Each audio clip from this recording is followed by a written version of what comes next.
பாரதி ராஜாவை கடைசி வரைக்கும் மனைவியே கூட உயிருக்கு போராடுகிற போது கூட இல்லையே, செத்து போனவரும் வந்திருக்கேன்னு கங்கையம்மன் கேட்குறேன். கங்கையம்மனை பொண்டாட்டி அவரை பார்த்து கொள்வதை போல பாரதி ராஜா பொண்டாட்டி பார்த்து கொள்வது இல்லைன்னா கங்கையம்மனை பொண்டாட்டியே பொண்டாட்டி மாதிரி வச்சிருக்காரு பாரதி ராஜா.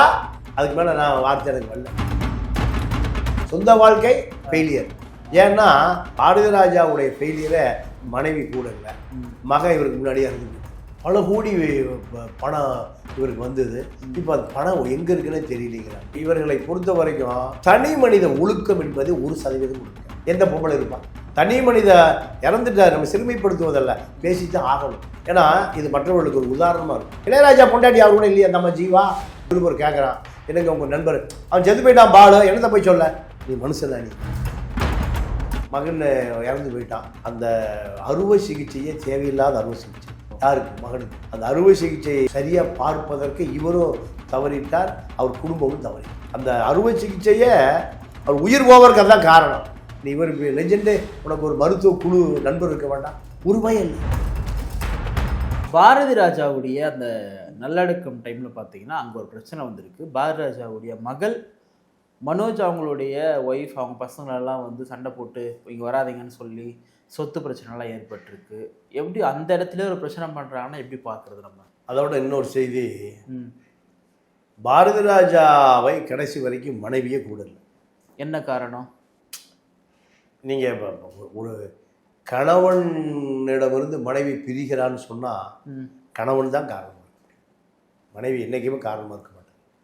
மனைவி என்னைக்குமே காரணமாக இருக்க மாட்டான். கங்கையம்மரன் அவங்க மனைவி ஏன் வந்து கேட்குறாரு, என்ன காரணம்? ஏன் வந்தீங்கன்னா இவ்வளவு நாள் ஆஸ்பத்திரியில் இருந்தால் இப்போ பார்க்கவே இல்லையே, கூட இருந்து பணிவிடை செய்யலையே, உயிருக்கு போராடுகிற போது கூட இல்லையே, செத்து போனவரும் வந்திருக்கேன்னு கங்கையம்மன் கேட்குறாரு. கங்கையம்மனை பொண்டாட்டி அவரை பார்த்து கொள்வதை போல பாரதி ராஜா பொண்டாட்டி பார்த்து கொள்வது இல்லைன்னா கங்கையம்மனை பொண்டாட்டியே பொண்டாட்டி மாதிரி வச்சிருக்காரு பாரதி ராஜா. அதுக்கு மேலே நான் வார்த்தை எனக்கு வரல. சொந்த வாழ்க்கை ஃபெயிலியருங்க. சொந்த வாழ்க்கை ஃபெயிலியர். ஏன்னா நீங்க பாரதி ராஜாவுடைய ஃபெயிலியரை மனைவி கூட இல்லை, மகன் இவருக்கு முன்னாடியே இறந்து போயிட்டான். பல கோடி பணம் இவருக்கு வந்தது. இப்போ அது பணம் எங்கே இருக்குன்னு தெரியலைங்கிறாங்க. பணம் காசெல்லாம் இல்லை. நீங்கள் ஏஆர்எஸ் கார்டன் பக்கத்து இடம் அவருக்கு சொந்தமானது. எம்ஜிஆர் இல்லை கடைசி காலத்தில் தான் விட்டு போயிட்டாங்களா இல்லை ஆரம்பத்துலேருந்து? அதாவது இது ஒரு 10 வருஷம் சண்டை. 10 வருஷம் சண்டையா? 10 ஆண்டு காலம் சண்டை. என்ன காரணம் கேட்டிங்கன்னா இவர்களை பொறுத்த வரைக்கும் தனி மனித ஒழுக்கம் என்பது 1% கொடுக்க. எந்த பொம்பளை இருப்பான்? சொல்லுங்க. தனி மனித இறந்துட்டார், நம்ம சிறுமைப்படுத்துவதல்ல, பேசித்தான் ஆகணும், பேசித்தான் ஆகணும். ஏன்னா இது மற்றவர்களுக்கு ஒரு உதாரணமா இருக்கு. எவ்வளோ பேர் லெஜெண்டா இருந்தாலும் தனி மனித ஒழுக்கம் விட்டு பொண்டாட்டி விட்டு போயிடுவா. இளையராஜா பொண்டாட்டி அவர் கூட இல்லையா நம்ம ஜீவா? கேட்குறான், நிருபர் கேட்குறான், என்னங்க உங்க நண்பர் அவன் செத்து போயிட்டான் பாலு, என்னத்தை போய் சொல்ல, நீ மனுஷனா நீ? நீ மனிதனா? நீ ஏதோ பெரிய சங்கரமட தலைவன் நினைச்சிட்டு இருக்கிற. இளையராஜா என்ன ஒரு களிசடை? ஒரு உயிர் நண்பன் செத்து போயிட்டான்னா ஒரு 5 நிமிஷம் பேசுவதற்கு உனக்கு வார்த்தை இல்லையா? ஏதோ கோபத்துல பால் செத்து போயிட்டான் என்னத்தை சொல்ல? இது வார்த்தை, இது கூட எவ்வளவு அர்த்தம் இருக்கு தெரியுமா? என்னுடைய பழைய கடந்த கால நினைவுகள், நாங்கள் 2 பேரும் இந்த இடத்துக்கு வருவதற்கு நாங்கள் பட்ட பாடு எவ்வளவு பெரிய விஷயம் அது. பெரும் போராட்டத்துக்கு நடுவில் ஆதிக்க சக்திகளுக்கு எதிராக அவன் ஒரு பிற்படுத்தப்பட்டவனா ஒடுக்க எவ்வளவு போராடி வந்திருக்கான். இதைத்தாக சமூகம் எதிர்பார்க்குது, உன்னை கொண்டாடுது. நீ அதை சொன்னையா? பாலு செத்து போயிட்டான் என்னத்தை போய் சொல்ல? கங்கையம்னா அந்த சொல்றாரு, அவரும் அந்த சொல்ல வர்றாரு. நாங்களே துக்கத்துல வந்து கேள்வி கேட்டுக்கிறீங்களே அப்படிங்க. துக்கத்துல இருந்து மக்களுக்கு ஏதாவது செய்தி சொல்லுதானே கேட்கறான். அங்க கும்மி அடிக்க சொல்றான், குத்தாட்டம் போடவா சொல்றான், முட்டா பயலுங்க. அதாவதுங்க இந்த சினிமாக்காரனை கொண்டாடுவதை முதல்ல இந்த மக்கள் நிறுத்தணும். அசிங்க பிடிச்சவன், சொந்த வாழ்க்கையில கேவல பிடிச்சவன், உருவைய ஒழுக்கம் கிடையாது. ஒருத்த கட்டிட மனைவியோடு கடைசி வரைக்கும் சந்திரபாபு பாடுறது போலதான். சேர்ந்து வாழ்ந்த அத்தனை பேரும் சேர்ந்து போவதில்லை. அதுதாங்க வாழ்க்கை. இந்த இந்த இது இதுதானே நீ மக்களுக்கு சொல்லணும். மக்கள் உன்னை தானே ஃபாலோ பண்ணுறான், உன்னை தானே எதிர்பார்க்குறான், நீ எப்படி வாழ்றது தானே பார்க்குறான். இப்படியா பார்க்குறான்? அசிங்கம், கேவலம். அப்போ இதை திரைப்படம் என்பது வேறு, தனிப்பட்ட வாழ்க்கை என்பது வேறு. அது எந்த அசிங்கம் வேணால் நான் பண்ணுவேன், எந்த அயோக்கியத்துக்கும் போவேன், எந்த எஜ்ஜுக்கும் போவேன். நீங்கள் சினிமா பார்த்து என்ன முதலமைச்சராக ஏற்றுக்கல. சார் இப்போ விஜயகாந்த் கடைசி காலத்தில் ரொம்ப கஷ்டப்பட்டாரு. ஆனால் பிரேமில் தான் அவங்க ரொம்ப நல்லா பார்த்துக்கிட்டாங்க. வீடியோவில் கூட நம்ம பார்த்துருப்போம், அந்த அம்மாவை முடிவெட்டி விட்டு அப்படி பொறுப்பாக இருந்து பார்த்துக்கிட்டாங்க இல்லையா? இல்லை, நம்ம நிறை குணத்தை நம்ம வந்து விமர்சனம் பண்ணுறது இல்லை, குறை குணத்தை தான் விமர்சனம் பண்ணுறோம். பாரதிராஜா மனைவி நீங்கள் அது எல்லா வீடியோலையும் பாருங்கள், அந்த அம்மா இல்லவே இல்லை. அந்த அம்மா நீங்கள் அதுக்கு அவரை அந்த அம்மாவை நீங்கள் குறையே சொல்ல முடியாது, இவரை தான் குறை சொல்லணும். மகன் இறந்து போயிட்டான், நீங்கள் அந்த அறுவை சிகிச்சையே தேவையில்லாத அறுவை சிகிச்சை. யாருக்கு? மகனுக்கு. அந்த அறுவை சிகிச்சை அதை சரியாக பார்ப்பதற்கு இவரும் தவறிட்டார், அவர் குடும்பமும் தவறிடுச்சு. அந்த அறுவை சிகிச்சையை அவர் உயிர் போவதற்கு அதுதான் காரணம். நீ இவர் இப்படி லெஜெண்டு, உனக்கு ஒரு மருத்துவ குழு நண்பர் இருக்க வேண்டாம், உரிமை இல்லை. அந்த அறுவை சிகிச்சை செய்யலாமா வேண்டாமா, ஆபத்து இல்லையா, அதை பேசுவதற்கே உனக்கு ஒரு குடும்ப டாக்டரே இல்லையே, எத்தனை கோடியை சம்பாரிச்சு. அப்போ உன்னை விட்ட நண்பர்கள் பூரா விலகி போயிட்டான். நண்பர்கள் பூரா ராதியாக தான் கடைசிக்கிறது அந்த மதம் வந்து சேர்த்து. அப்போ உனக்கு உற்றார் உறவினர் நண்பர் இப்படி யாருமே இல்லைன்னா யாரோடும் நீ நட்பாக இல்லை. இதுதான் பிரபாகர் இந்த பக்கம் பாரதிராஜா சீமா போஸ் அடிச்சு ஒட்டிட்டார், அவ்வளோதான். புலிக்கொடி போத்தி அவர் அடக்கலாம். ஆமாம், புலிக்கொடிக்கு இவருக்கு என்ன சம்பந்தம்? இவர் புலிக்கொடியை வச்சு இவர் ஒரு 1000 கோடி சம்பாரிச்சுட்டு ஞாபகம் ஒரு அயோக்கிய பையன். இப்படித்தான் இருக்கு அரசியல். எல்லாம் அசிங்கம் முடிச்சு பூரா தமிழ்நாட்டில் தமிழர்களுக்கான தலைவர். அவருக்கு தானே அரசு மரியாதை கொடுத்துருக்காங்க. அரசு மரியாதை கொடுத்தது அது சரி. இந்த சீமா புலிக்கொடி போத்துறது சொல்றேன். ஒரு தமிழர்களுக்காக இருந்த ஒரு தலைவராக தான் பாரதிராஜா இருந்தார். ஒரு வெறுமனையா ஒரு இயக்குனர் மட்டும் கிடையாது, ஒரு போராளி, தமிழர்களுக்கான போராளின்னு சொல்றாங்க. சரிங்க, அதெல்லாம் உண்மைதாங்க, இல்லைன்னு சொல்ல வாஸ்தவம் தான். தேசிய விருதை தூக்கி போட்டாரு, ராமேஸ்வரத்தில் போய் அங்க இருக்க கடலுக்கு அந்த பக்கம் இருக்கணும், சத்தம் கேட்கணும் பேசுறாரு, அதெல்லாம் உண்மைதான். ஆனால் சொந்த வாழ்க்கையில பலவீனம் மனைவியே கூட இல்லையே. இது எல்லாத்தையும் விட இதுதானே பேசுபொருளா மாறி இருக்கு. அதை தவிர்த்துட்டு அவருடைய சினிமா சார்ந்து பார்த்தோம் அப்படின்னா, ஏங்க அவரு சார் சினிமா வந்து மக்களுடைய வாழ்நிலை புரட்டி போட்டுருமா? போறாது. ஆனால் நீ சொந்த வாழ்க்கையில வாழ்ந்து காமிச்சின்னா, ஓ இப்படிதான் வாழணும் ஐயா, வாழ்ந்து காமிச்சிருக்காரு. காமராஜ் எதாவது குறை சொல்ல முடியுமா? முடியாது. கக்கனை குறை சொல்ல முடியுமா? முடியாது. அம்பேத்கரை குறை சொல்ல முடியுமா? பெரியாரை குறை சொல்ல முடியுமா? அப்ப ஏன்? இதுதான் வாழ்க்கைக்கான நெறிமுறை. வாழ்க்கைக்கான எம்ஜிஆர் படத்தில் பீடி குடிக்க மாட்டார், சிகரெட் குடிக்க மாட்டார், தண்ணி அடிக்க மாட்டார், இன்னும் சொல்லிட்டு இருக்கானே இல்லையா? பல பேர் எனக்கு நிறைய பேர் நான் பார்க்குறேன், எம்ஜிஆர் பார்த்தா நான் திருந்துறேன். எம்ஜிஆர் வந்து அவருடைய ஒரு கலை வாரிசா வந்து எப்படி பாக்கியராஜா பார்த்தாரோ அதே மாதிரிதான் வந்து பாரதிராஜாவையும் பார்த்தாரு. ஆனா எம்ஜிஆருடைய மரண நிகழ்வுல கூட பாரதிராஜா இல்லை அப்படின்ற மாதிரி பேசப்பட்டுள்ளது. இவங்க 2 பேருக்கு ஏதாவது சண்டை வந்துச்சு? ஆமா, நடுவில் கொஞ்சம் முரண்பாடு. அதை நம்ம பேச நல்லா இருக்கு. ஏன்னா மரணமடைந்த அந்த ஈமைச்சடங்கு 1 வாரம் கூட ஆகலை. இன்னொரு பின்னால் ஒரு நாள் நம்ம அது பேசுவோம். இப்போ அது வேண்டாம். மேலும் நீங்கள் இறந்தவர்கள், நீங்கள் அவர்களை தமிழர்கள், அதனால் பெருமைப்படுத்துவதுதான் இந்த நேரத்தில் பெருமை. ஆமாம், அதனால அது நம்ம பலவீனங்களை பேச வேண்டாம், பலங்களை பேசுவோம். சண்டை வந்ததுக்கான காரணம் வந்து நீங்கள் எதோ பார்க்குறீங்க. இப்போ அந்த இடத்துலயே ஒரு சண்டை வருது இல்லையா? அதாவதுங்க, மனோஜனுடைய மனைவி வந்து அந்த அம்மா கேரளா. இப்போ இருக்கிற சொத்துல ஆளுக்கு பாதி வரணும், மகளுக்கு பாதி, மகனுக்கு பாதி வரணும்.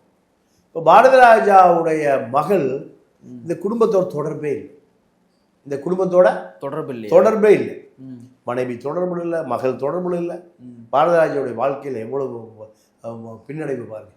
இப்போ அந்த அம்மா என்ன கேட்குதுன்னா, மக என்ன கேட்குதுன்னா, இந்த சொத்து பக்கம் வந்துடாதீங்க, எங்கள் ஊரில் கொஞ்சம் சொத்து இருக்கு, தேனியில் மெட்ராஸோடு இருந்துங்க, இங்கெல்லாம் வந்துடாதீங்க. ஏன்னா இந்த அம்மா வித்துட்டு கேரளா போயிடும். யாரு? மருமகன் அந்த கேரளா குழந்தை குட்டி கூட்டிட்டு அது அவங்க தாய் தப்பா வீட்டுக்கு போயிரு. அப்போ மகன் என்ன சொல்லுது, எங்க அப்பா அடையாளம் இந்த வாழ்ந்ததுக்கு எங்கள் அப்பா வாழ்ந்ததுக்கான அடையாளம் கொஞ்சம் சொத்து இருக்கு, இதை பங்கு பிரித்து விற்றுட்டு கிளம்பிட்டீங்கன்னா அந்த அடையாளம் மறைஞ்சு போயிடும். அதான் நம்ம கேட்குது. அதுதான் சண்டை. ராதிகா பஞ்சாயத்து பண்ணுது, ராதிகா பஞ்சாயத்து பண்ணுது. இப்போ கங்கை அமர அந்த அம்மா வரும்போது பாரதிராஜா மனைவி வரும்போது சண்டைக்கு போகிறாரு, ராதிகா பஞ்சாயத்து பண்ணுது. இதுதான் நடக்குது. பாரதி ராஜாவை பொறுத்தவரை அது பாலச்சந்தரை போன்ற பார்ப்பன இயக்குநர்களுக்கு இணையாக, அதாவது மேட்டுக்குடி கலாச்சாரத்தை மட்டுமே சொல்லுவதான் திரைப்படம் இருந்தது. ஜெமினி கணேசன், பாலச்சந்தர் போன்றவர்கள் எல்லாம். ஆனால் அதை கிராமத்துக்கு எடுத்து கொண்டு போய் கருத்தமாக்களையும் வேதம் புதிதையும் 16 வயதுகளையும் கிராமத்து வாடையை கொடுத்தவர் பாரதி ராஜா. பாரதி ராஜாவுடைய சிஷியனுக்கு பூரா கேமராவோடு அப்படியே எங்கே போயிட்டாங்க, கிராமங்களுக்கு போயிட்டாங்க. பாரதி ராஜா ஈரோடு காவிரி படுகைக்கு போயிட்டார். அதே போல் இப்போ மதுரையிலேருந்து வந்த தயாரிப்பாளர்கள் இயக்குநர்கள் எல்லாம் மதுரை மண்ணை சொன்னாங்க, சேரன் இல்லை மதுரை மண்ணில் வந்தவங்க தான். இதுக்கெல்லாம் காரணம் பாரதி ராஜா தான். தேனி வாடை தான், போடி வாடை தான், கம்பம் வாடை தான். அப்போது இப்போ பாரதி ராஜாவை போன்ற ஆட்கள் மிக வீரியமாக நீங்கள் கிராமத்துக்கு எடுத்துகிட்டு போனீங்கன்னா கருத்தம்மாவை பார்த்துருக்க முடியாது, பாரதி கண்ணம்மாவை பார்த்துருக்க முடியாது. இப்படி ஒரு தைரியம் வந்திருக்காது. சினிமாவில் தைரியம் வந்து ரஞ்சித் வந்தார், மாரி செல்வராஜ் வந்தார். ஆனால் அரசியல் தான் ஒரு வயலும் வரல. அப்படி ஒரு ஆளு இல்லை. சினிமாவில் புரட்சி நடந்தது, கலாச்சார புரட்சி நடந்தது, ஆனால் அவள்கிட்ட அதிகாரம் பறிக்கப்பட்டது. ஆனால் அரசியல் அப்படி இல்லை. இன்னும் அவள் தான் இருக்கான், இவாள் தான் இருக்கான். விஜயெல்லாம் வந்து உடச்சு இல்லையா? விஜயெல்லாம் உடைக்கல. விஜய் தாத்தா வந்தாலும் உடைக்க முடியாது. விஜய் தாத்தாவே வந்தாலும் உடைக்க முடியாது. அவள் இவாளை மீறி இந்திரா காந்தியே உடைக்க முடியல, நேருவே உடைக்க முடியல, ஆங்கிலேயனை உடைக்க முடியல. தெரியுமா? RSS ஆங்கிலேய ஒரு முறை தடை பண்ணான், உலகத்தையே கட்டியாண்ட ஆங்கிலேய ஒருக்க தடை பண்ணான். இவங்க சொல்லி கேட்க மாட்டேங்கிறான் பாடு. நேரு ஒருக்க தடை பண்ணார், இந்திரா காந்தி ஒருக்க தடை பண்ணிச்சு. இவர்களை விட அதிகாரம் வச்சிருக்காரு விஜய் இல்லையா? ஆங்கிலேயரை விட அதிகாரம். அதனால அது என்னன்னே முதல்ல தெரியல. இந்த அதிகார துஷ்பிரயோகம் எங்கே நடக்குது? சுப்பிரமணிய சாமிக்கு இருக்கிற அதிகாரம் இங்கே இருக்கிற கருணாநிதி பாட்டனுக்கே இல்லை, ஸ்டாலின் தாத்தாவுக்கே இல்லை, உதயநிதி முப்பாட்டனுக்கே இல்லை. இதெல்லாம் மக்களுக்கு தெரியலையே. அதிகாரம் எங்கடா குவித்து வைக்கப்பட்டிருக்கணும்.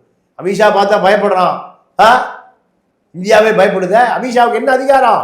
பாரதி ராஜாவுக்கு பிறகாக அந்த மாதிரி திரைப்படங்களை வந்து இன்னைக்கு எடுக்க யாரும் இல்லாமல் போயிட்டாங்களா, இல்லை அதை யாரும் விரும்ப மாட்டாங்களா ஓடாதுன்றதுக்கு? பாரதி ராஜாவை பொறுத்த வரைக்கும் கமர்ஷியல் ரெண்டாவது. முதல்ல ஒரு படைப்பை கொடுக்கணும்னு நினைக்கிறேன். அந்த உணர்வு இருந்தது. ஒரு படைப்பாளிங்கிறவன் கமர்ஷியலை பார்த்தீங்கன்னா ஒரு படைப்பாளியாக இருக்க முடியாது. அவன் ஒரு கொள்கைவாதி. பணம் கிடைச்சதுன்னா கொள்கைவாதியாக நல்ல கண்ணு இருந்திருக்க முடியாது. ஆமாம் ஆமாம். நல்ல கண்ணு ஏன் இன்னைக்கு நம்ம கொண்டாடுறோம்? போய் கோர்ட்டை போய் நிற்கிறாரு மதுரை ஹைகோர்ட்ல, ஐயா என் ஊர்ல மண்ணெல்லாம் திருடுறானுங்கய்யா நீதிபதி அவர்களே அப்படின்னு போய் நிற்கிறாரு. ஜட்ஜி பதறாரு, ஏன்டா ஒரு பெரிய மனுஷனை கொண்டு வந்து ஏன்டா ஊர்ல மண்ணெல்லாம் திருடுறீங்க? இது ஒரு பெரிய மனுஷன் 89 வயசுல கோர்ட்ல போய் நிற்கிறார் மதுரை ஹைகோர்ட். இந்த பெரிய மனுஷன் மண்ணு திருடுறானுங்கன்னு சொல்லி கோர்ட்டை வந்து நிற்கிறாரா? ஐயோ, கோர்ட்டு உடனே ஆர்டர் போடுது, அந்த படுகை பூரா மண்ணை எடுக்கக்கூடாதுன்னு ஆர்டர் போடுது. ஐயா 4 பேர் அடி எடுக்க சொல்லிதான் உத்தரவுயா, 40 அடி தோண்டி விட்டானுங்கிறாரு. யாரு? நல்ல கண்ணு. டேய் என்னை கவனிச்சுட்டு போங்கடா. யார? ராமச்சந்திரனையும் ரத்தனத்தையும் என்னை கவனிச்சுட்டு போங்கடானா எவ்வளோ பெட்டி கொடுத்துருப்போம்? பல கோடியை கொட்டி கொடுத்துருப்போம். அதனாலதான் இன்னைக்கு ஐயா நல்ல கண்ணை கொண்டாடுறோம் இல்லையா? அப்போ சமரசம் இல்லாத கொள்கைவாதி. நீங்க அவருக்கு பிறகு யாரையும் ஒரு நம்பிக்கைக்குரிய ஒரு இயக்குனராக பார்க்கலையா இப்போ தமிழ் சினிமாவில்? இல்லை, எல்லாமே சாதிக்குள்ள அடக்கமாக இருக்காங்க. நான் இப்போ பிரிச்செல்லாம் சொல்ல விரும்பல. இப்போ அவர் படத்துலேயும் ஒரு வசனம், பாலு தேவர். ஆமாம், பாலு உங்க அப்பா வச்சிருக்காரு, சேவர் யார் வச்சிருப்பாருன்னு கேட்பாரு. அவர் படத்தில் அவரே வசனம். அவரை போய் நீங்க எப்படி சாதியா சொல்ல முடியும்? அவர் ஒரு வாழ்வியல அவ்வளவுதான். இப்ப காமராஜரே நாடார் தானே சொல்றான். அவர் என்னைக்கு நாடார சொன்னார்? இல்லதான். நீங்க உயிரோட கொளுத்துறோம். டெல்லியில தப்பிச்சு ஓடினார் அன்றாவாடு இல்லாம. யாரு? RSS. ஏன் ஒரு மரமேறி சாணானா தன்னுடைய வாழ்நாள் முழுவதும் போராடி இருக்கார். காமராஜ் காந்தியை பார்க்கணும்னு முட்டி மோதி போறாரு.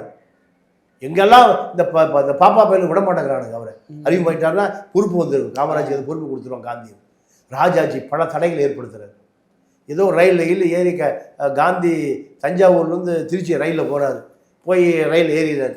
ஏறி வணக்கம் சொல்கிறாரு. அப்போது ராஜாஜி பக்கத்துலேருந்து சொல்கிறாரு, இவர் ஒரு மரமே இருக்கிற சமூகம்.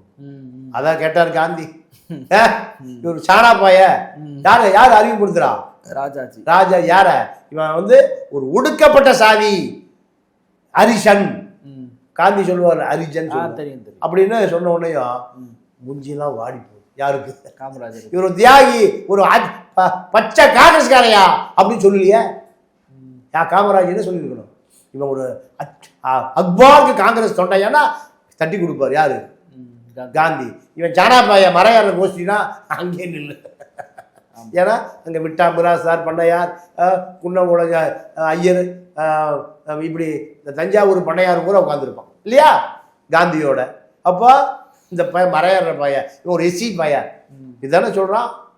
அப்போ 6000 பள்ளிக்கூடத்தை ராஜாஜி 3 பள்ளிக்கூடத்தை காமராஜ் திறந்தார் இல்லையா. அப்போ இதுதான் சமரசம் இல்லாத கொள்கை. இப்போ பாரதி ராஜாவை போல இன்னொரு இயக்குனர் வந்தா பாரதி ராஜாவுடைய இடம் அவருக்கு கிடைச்சிருக்கு. அப்படி யாரும் வரலையே. அதனால தான் பாரதி ராஜா இந்த நேரத்தில் நாம ஒரு தமிழனா புலிக்கொடி போத்துவதற்கு தகுதியான நபராக நாம அவரை ஏற்றுக்கொள்ள வேண்டும். நிகழ்ச்சியில் பங்கேற்று பல்வேறு கருத்துக்களை பகிர்ந்து நன்றி.